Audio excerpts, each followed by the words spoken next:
It's a bantamweight matchup between Aljamain Sterling and Henry the Messenger Cejudo.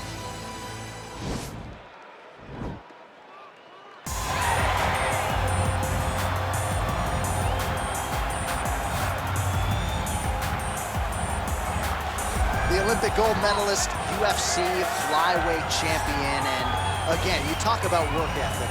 That conversation begins with the Messenger, Henry Cejudo. It absolutely does. As a young boy, Henry understood that he wanted gold bigger than any high school kid should chase.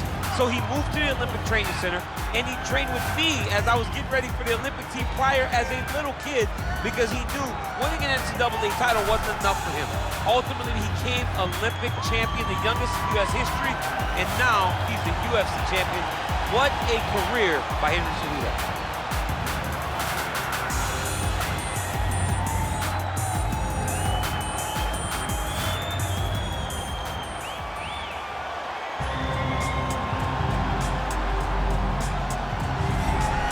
All right, here he is, the UFC Bantamweight champion. He has successfully defended the title in the past.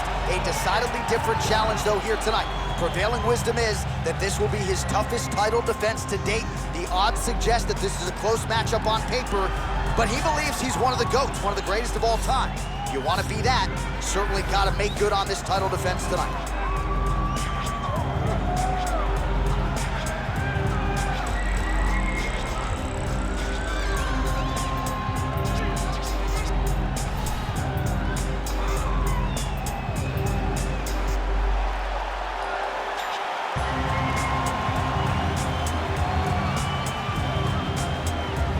And now our tale of the tape for this Bantamweight championship fight. Cejudo is 2 years the elder. Sterling will have a 7-inch reach advantage. Now to get us started, the veteran voice of the Octagon, Bruce Buffer. Ladies and gentlemen, this is the main event of the evening. And when the action begins, our referee in charge, Herb Dean. And now, this is the moment UFC fans around the world have been waiting for. Live from the sold-out Prudential Center in Newark, New Jersey.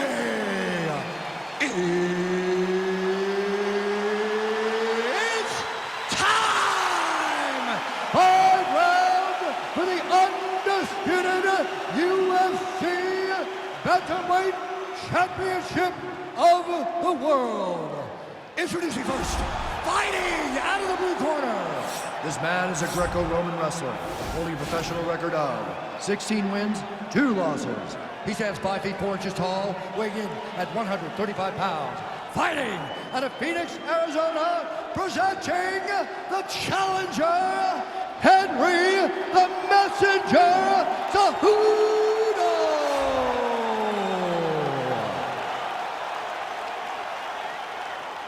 And now introducing the champion, fighting out of the red corner.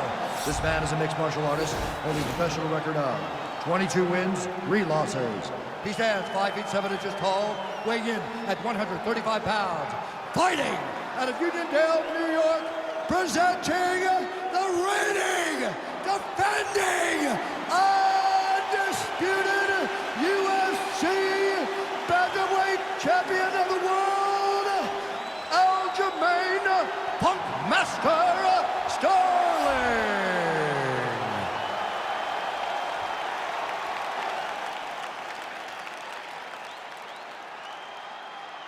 All right, this is for the championship. You've been giving your instructions in the dressing room. Protect yourself at all times. Follow my instructions. We will have a clean fight. Touch gloves is not okay.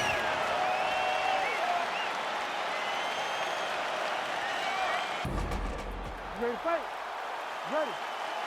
Good. All right, so the fight is now underway. On one side, you have a fighter who does everything well, taking on a true grappler on the other side. Gonna be interesting to see how long he can keep it up.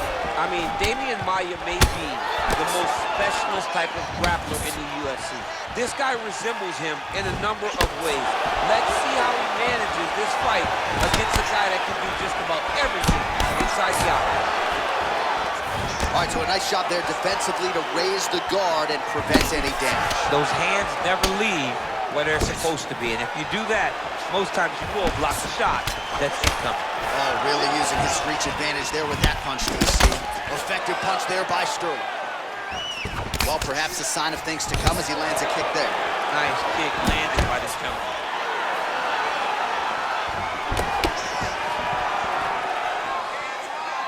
Look at him whip his hip into that kick. Head kick. Oh, he lands a huge knee to the body. That's a crippling shot there. Now goes in and secures the takedown. Rotates the lock and throws it way through the air. What a massive takedown. Well, he's in a compromising spot here, DC. You got to figure out a way to get back to your feet. All right, so inside the open guard of his opponent. You got to be careful playing around for too long here on the ground with this guy. Closed guard, showing off that leg dexterity and flexibility. Rubber guard now. I mean, it's unbelievable to watch these guys who are able to bring the legs all the way up around the shoulders and just control you. Because to me personally, and I'm no jiu-jitsu expert, to me personally, it feels like this is a position to really just slow everything down. Are there submissions? Yes. But the ideal thing in this position is to slow you down from damaging and really just make you feel more in danger than you really are. Man, this is some serious ground and pound here, DC. He's not just staying busy for the sake of staying busy. These strikes are doing damage. Oh, yeah. No pity pat to this guy. This guy's trying to land, and he's trying to land effective strikes. Oh, his opponent's squirming like a fish out of water now. The ground and pound is on point. This could very well be the beginning of the end. This could be the beginning of the end. We've seen some really good ground and pound fighters. This young man is as good as any we've ever seen. Oh, he's got the ground and pound going now. He's putting him in exactly the position he needs to be in right now. He's able to relax here. And he understands, being a veteran of so many fights, that as long as he's on top, he's winning. He feels like he's winning here. Well, the ground and pound has been on point tonight. Good work here by Cejudo. He continues to evolve as a striker. All right, so he's got the body locked down here, DC, or so it appears. This is not a guy you want anywhere near your back. Well, hard to win fights. He jumps on a headlock. We call this in wrestling just a headlock. And if you're not careful, you can get stuck in an arm triangle. Watch triangle, watch triangle. He needs to push the arm to the side. Get his head against the mat. Now watch, as he goes to the finish, watch his... And this might just be a matter of time.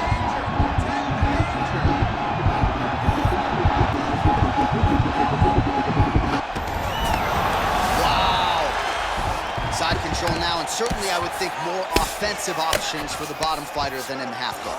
Absolutely more offensive options, because now you can just start to get away.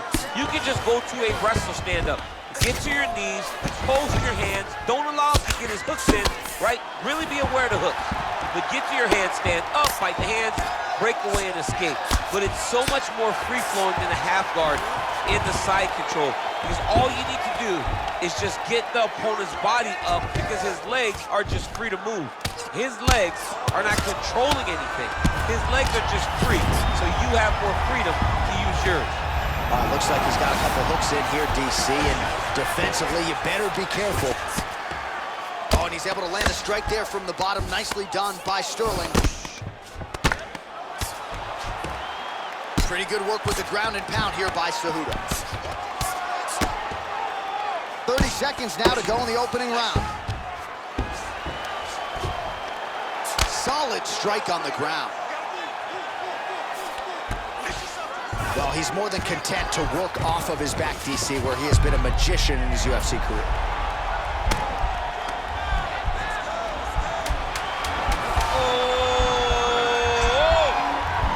And this might just be a matter of time. Oh, and there's the horn at the end of the round. So the fighter was really caught in a submission there just as the horn sounded. Safe to say he was saved by the bell there. So back to the stools they go. 60 seconds to recover here. We're gonna fight on, ladies and gentlemen. Another round coming up. All right, let's check out some of the action, DC. What a display of just sheer punching in that last round. I mean, he looks like a boxer. He looks like a professional boxer out there, throwing and stringing those combinations together. He landed those big punches over and over again, and it was this one right here that really did change the tide of the round. You ready to fight?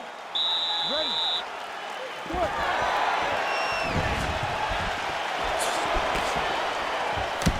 Punches blocked. Oh, big elbow. Single collar tie now. Well, we talked about that reach advantage as you see him land the straight punch there. Great job using his length in that situation. Caught that kick there. Nice leg kick. Good stick. Big power shot there.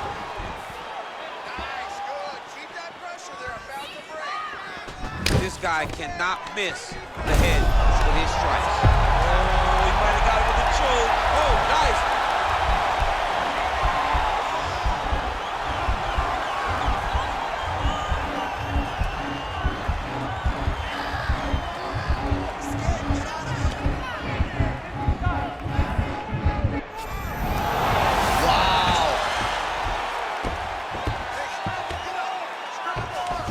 All right, side control now, DC. You know he's in his element on the ground. A lot of tricks up his sleeve. A lot of tricks.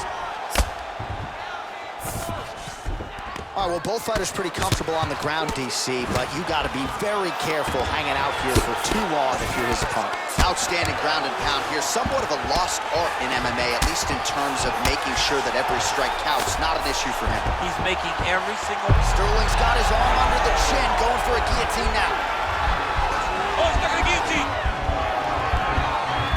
Oh, we're getting a finish here. Oh, look at this. Jumps over into side mount to try to counter the guillotine. Maybe going with that Von Flue choke, or I guess we should probably call it the OSP at this point.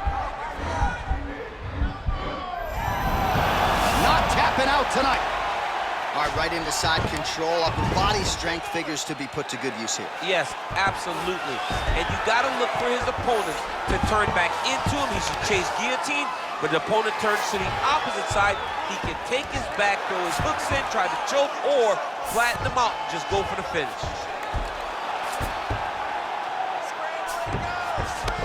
All right, operating inside the closed guard now. Lands a strike now from the bottom. Nice work there by Sterling.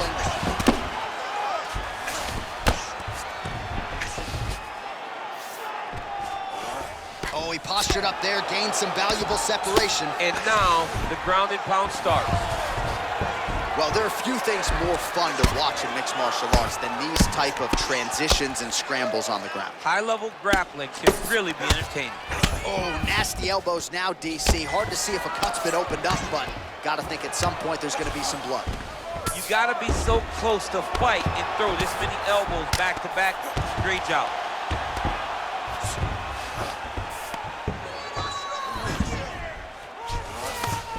Well, he's staying pretty effective here, fighting off of his back. Nice strike landed there by the bottom by Sterling. Strong bottom work here, staying busy.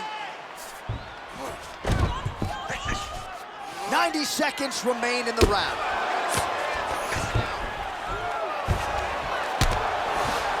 All right, working on the ground here. His opponent's feet on the hips. Well, pretty good work off of the bottom here by Sterling. Oh, man, this ground and pound is good. Probably my favorite striking realm in MMA, and he's as good as it gets. The problem is the opponent is not controlling his posture. He's allowing his opponent to get up, and when he does, it creates distance and space to land these beautiful ground and pound combinations. All right, close guard now. You gotta be careful though. Watch the legs going up around his neck. His opponent got to react right now before he starts to get the angle on this triangle choke. Oh! Now he falls back into the finishing position.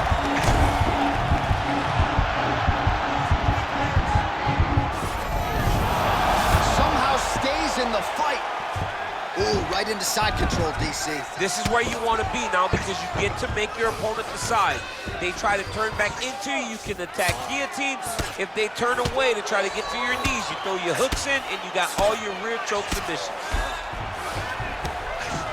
All right, he's very comfortable fighting off his back, DC. Now looks like he's trying to hip escape. Yeah, he's trying to hip escape or maybe look for a Kimura here.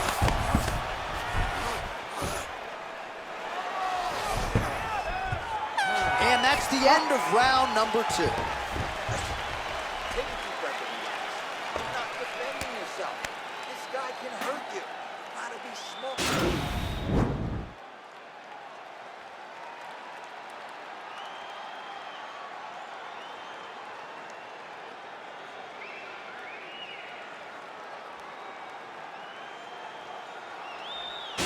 All right, so perhaps a little frustration creeping in as our next round gets underway. Very close to submitting his opponent in the previous round, but was unable to do so. Wasn't able to do it, but he was so very close. He needs to try to put himself back in that position, and maybe this time he gets the finish he wants so bad. Sterling gets caught with that punch. Don't be afraid to get that head off the center line. You can really limit the mobility of your opponent with those leg kicks. Shot finds the target there. Great shot lands. Now he's got to go find that follow-up attempt. The kill shot is what they call it to go and end the fight.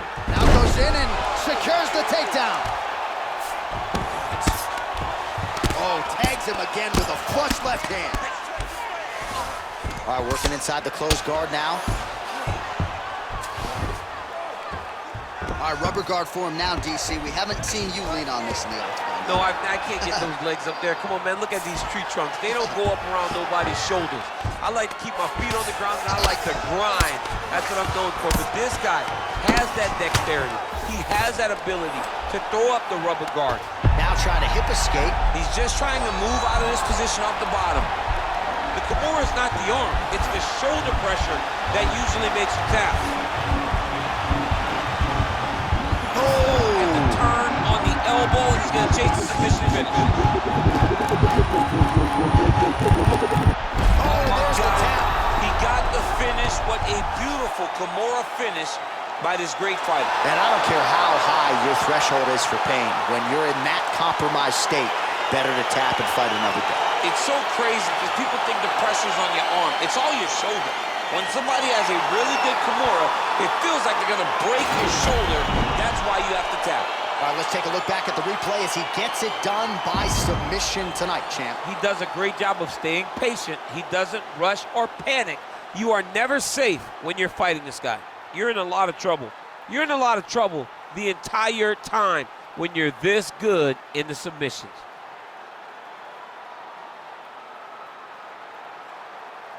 All right, so there he is, the man they are all chasing at 135 pounds, your UFC Bantamweight World Champion, and what a way to get it done tonight with the submission win. Ladies and gentlemen, referee Herb Dean's called a stop to this contest at 1 minute, 30 seconds of round number 3. Declaring the winner by tap out, and still the undisputed UFC Bantamweight Champion of the world, Aljamain Sterling. All right, so there he is, the still UFC Bantamweight Champion of the world, and you know these 135-pound contenders are all killers, and he disposed of another one properly. I mean, they are all killers, but they're throwing rocks at the throne. This guy is a great champion.